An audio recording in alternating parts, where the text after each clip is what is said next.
with at least 100 passes. The cover of the Pittsburgh Tribune featuring Big Ben, the Big Hurt. Pittsburgh still got the win in St. Louis, 12-6. They are now 2-1. So here's the Steelers' schedule over the next 8 weeks. Yes, that's what I was looking for. Ravens, I have it right here for you. At Chargers, versus Cardinals, at Chiefs, versus the Bengals, Raiders, Browns, and then a bye. Can the Steelers make the playoffs with Ben out 4 to 6 weeks, Stephen A? And I'll give you this. They can. Thank you so much. Yep. They can, Skip Bayless, but they're in trouble. Here's why. Cincinnati is running away in the regular season. That was a spectacular performance by A.J. Green yesterday. We know this. Andy Dalton was pretty good. Andy Dalton was pretty good, and Flacco and those boys weren't able to finish the deal. Nope. He just doesn't have enough weapons, even though that bad man Steve Smith did show up. He was bad yesterday in a very good way. Yeah. Having said all of that, when I look at the Steelers' schedule right now, I'm thinking about a Michael Vick, who had the worst QBR in the NFL last year for any quarterback that threw at least 100 passes. And I'm thinking about the Steelers' schedule. You got a desperate Ravens team who's on the brink if their season is not over already. I'm not sold on the Chargers, but that is on the road as opposed to at home. Then you've got the Cardinals, who may be some folks' Super Bowl pick, to be quite honest with you, because they're that big time. Sure. Especially with Carson Palmer as your quarterback. I think their record is now 16 or 17-2 when he's a starter in the Bruce era. All right, so you've got that, and then you've got the Chiefs on the road. So over those next 4 games, I anticipate that the Steelers will lose at least 2 of those games. Since it's 2 of those games, and they're, 2-1 right now, they would be 4-3 heading into week 8. And that is where my concern lies, because I think by that time, it's entirely plausible that the Cincinnati Bengals can end up being at the very least 6-2 at that juncture. And I don't know if the wild card is going to be able to come out of the AFC North. I'm still not losing my hopes about the Steelers making the playoffs, but my prospects of them winning the division has drastically diminished simply because of Michael Vick. Even though Michael Vick, I still believe in him compared to at least 10 other quarterbacks, starting quarterbacks in the NFL. The fact of the matter is it's a huge, huge drop-off from Big Ben Roethlisberger to Michael Vick. Now, if you're the Steelers, you can get the running game going. Le'Veon Bell, D'Angelo Williams, the combo of the two. If you're an Antonio Brown, you can do some things in special teams, not just as a receiver. Also, there's a deep threat because we all know that Michael Vick has an arm. So he can make some things happen, plus he can make some things happen with his feet. That's why I'm not saying they're going to completely fall off the wagon, go 0-4, 1-3. But I just believe that you don't have Big Ben Roethlisberger there and then lose him, and suddenly you're not going to have a precipitous drop-off. That's where my mentality is right now, Skip. I still believe they will make the playoffs, but I have serious doubts as to whether or not they're going to be able to win the division crown, because I think by the time week 8, 9, and beyond comes up, and they play the Bengals that 5th game, which is when Ben Roethlisberger conceivably could come back, even though he could be gone for that week as well. I just believe that by that time, the Cincinnati Bengals will have built too big of an edge, and that's my concern. Are you ready to crown the Bengals in the North? No, I'm not. No? I don't trust them. I don't trust them. But they are the best. They are the best team right now. They are the best team. I got to look at their schedule, too. But I'm pretty close to that because I don't think the Ravens are coming back, and I don't know if the Steelers can win. It depends on how soon. Like, say, for example, I'll tell you this. I'll crown the Bengals AFC North champions if Big Ben Roethlisberger is going to be out for more than 4 weeks. Okay. Michael Vick needs to stay healthy, too. They need a backup for him. No question. Absolutely. But of those 4 games, if all we're talking about is those 4 games, I still think the Steelers have an outside chance. Okay, before I answer Molly's question, allow me to say that I picked the St. Louis Rams to win this game yesterday, and I was dead wrong. I bet on Foles gold. Not Fool's gold, but Foles gold. Because I bet on Nick Foles. Hold on, Elizabeth, I'm coming to join you. I know. Is this Skip Bayless admitting? Is this Skip? Yes. Hold on, I remember him celebrating my elevated, knowledge about the game of football, and he said, "Now, if you could just get your picks right." Okay. And is this Skip admitting? I always admit. Wow. I always admit. I haven't had to admit any this year. I'm just touched. So really. Okay. Okay. Sure. So the point is that Foles gold was a bad pick by me, even though his QBR wasn't terrible yesterday. But the point was they had 10 chances to win that game, and they couldn't convert a 3rd down. they went 2 for 10 against the Steelers defense that I think has suddenly caught fire. Remember the debacle in the preseason against Buffalo when they got wiped off the map by the Buffalo Bills? It actually said more about here come the Bills than there go the Steelers defenders, because they played great yesterday. 2 for 10 on third down. It's at St. Louis. I know they don't draw very well, but the crowd they did have is you'd think it'd be in their corner. I guess it wasn't, and you lose 12-6, and you have 10 chances to pull that game out. Okay, now back to the question. I am not giving up on your Steelers. You're close. I'm not close.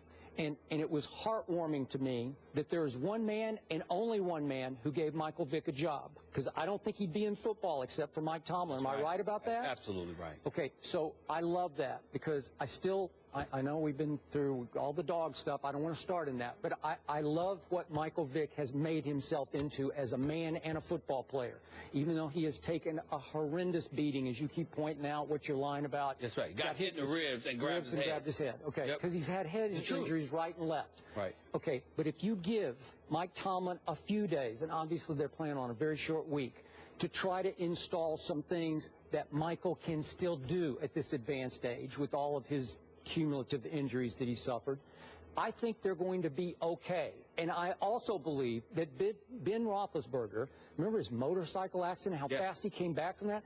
I thought he just about, God rest his, it's like he almost left us that day, because that was close to being the end for him. And he bounced right back, and I thought it was going to be debilitating for him going forward, and he's as strong as ever. Well, you don't think he can come off an MCL sprain in 4 weeks, maybe 3? You might be surprised. They're probably saying 4 to 6 just to keep everybody at bay, but you don't think he could bounce back at least in 4 weeks? I think things with the upper extremities, I have no doubt. With the lower extremities, it's a bit different, because you've got to worry. It's not so much about him just being well enough to play. It's about what you have to concern about in terms of what you expose him to. So if he's not 100%, why are you going to throw him out there in week 6, week 7? Now, if it was week 14, you're vying for a playoff spot and the season's on the line, you take your chances. But if you know you're going to need him for the stretch run, and at the worst case scenario is he'll be back for the entire second half of the season, are you going to want to risk that in order to rush him back early? That's where, to me, that's where Vick's performance over the next few games will define. All right, but when I look at their schedule, can Michael Vick beat the Baltimore Ravens on Thursday night at home? I give him a shot. I think so. I give him a shot. I believe the Steelers can win that game. Again, you got not one, but you have 2 really good running backs.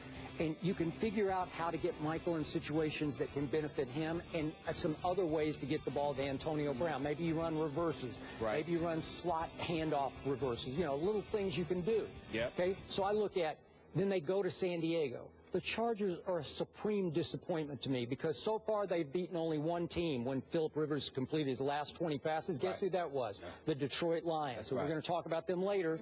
But you know what we think about the Detroit Lions, right? Okay. So can Pittsburgh go win that game at San Diego? I give them a shot. Then they have to come home, face Arizona. Probably not.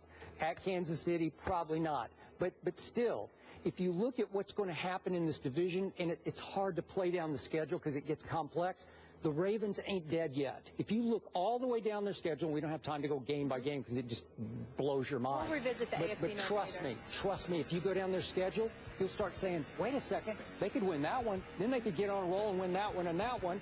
They're still not, schedule-wise, they're not dead yet.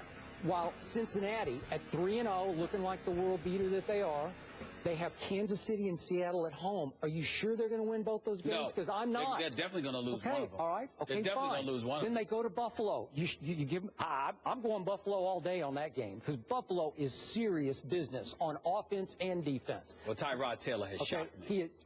He's been sensational. The only thing Buffalo has done wrong so far this year is they played Tom Brady at home. That's the only thing they've done wrong. Other than that, they're just wiping people up here. So, again, Can Cincinnati go up there and win? I don't think so. So they're going to start to drift back to the pack. Then they have to go to Pittsburgh after a bye week. Well, here you go. So all of a sudden this division will be up for grabs. Now, I'm with you. It might be difficult for a wild card team to come out of here. But somebody's going to come out of here, and I think that's still way up for grabs with just 3 games in the bank so far. Okay. All right. I feel you on that. I'm just concerned about Michael Vick, particularly on the road. And not only that, his durability as well. You can't rely on it. I think that Michael Vick can still make plays. I think that he can still lead this team to victory so long as he's healthy. And by the way, protects the ball, because that was one of the things he didn't do yesterday either. I know. You know, so we got to watch out for that. He's got to do those 2 things: stay healthy and protect the ball. Don't turn the ball over. And I think if he's able to do that, that's fine. But when you bring up these teams, you know, obviously to a lesser degree the Ravens, because I think all they have is Steve Smith to throw the ball to. But you got Phillip Rivers back there flinging the ball in San Diego. I'm looking at the Chiefs. They are not a joke. Even though I don't expect their wide receivers to catch touchdown passes, it doesn't mean Kelsey and Macklin and the boys can't do some damage, you know, in Kansas City's passing game. And then, of course, there's Arizona, who is a team that none of us can sleep on. And we all know that the Steelers, even though their defense stepped up yesterday, their secondary is suspect. It's just that St. Louis's offense is suspect. And as a result of that, that's why the game ended up being the way that it was yesterday. So, again, the opponents you take into consideration, I get that point. But when I look at stout defenses that have the potential to get a little quarterback skip, I worry about Michael Vick. I worry about Michael Vick. Short term, I don't, because I think Mike Tomlin will do everything in his power to prop him up and protect him and put him in a place that he can not only survive in, but maybe flourish a little bit. But you keep mentioning Tomlin, and you're not mentioning Todd Haley enough, who for the most part gets to run that offense. And I don't trust Haley. I think Haley's innovative. I think he can make things happen. I think he's a good offensive coordinator, but sometimes he does the inexplicable, and sometimes it's to the detriment of his team. We were both shocked when they signed Michael Vick to be elevated above a Landry Jones, who's a very poor man's Ben Roethlisberger, you know, the big kid, big strapping kid in the pocket. And we're saying, well, wait a second, how's Michael Vick going to run Ben's offense? Well, he can't. So now you're going to have to junk it. You're going to have to do night and day from Ben and hope you can survive, I think, for 4 weeks. Good luck with it. You know? We're going to dive more into the AFC North a little later in the show. Eric Allen will join us for that. We'll also revisit the NFC East as well. So the Steelers, unfortunately, losing Big Ben, but are they done? That's the question of the day. Let us know if you think they'll make the playoffs by going to Twitter and replying yes or no to the hashtag losing Big Ben.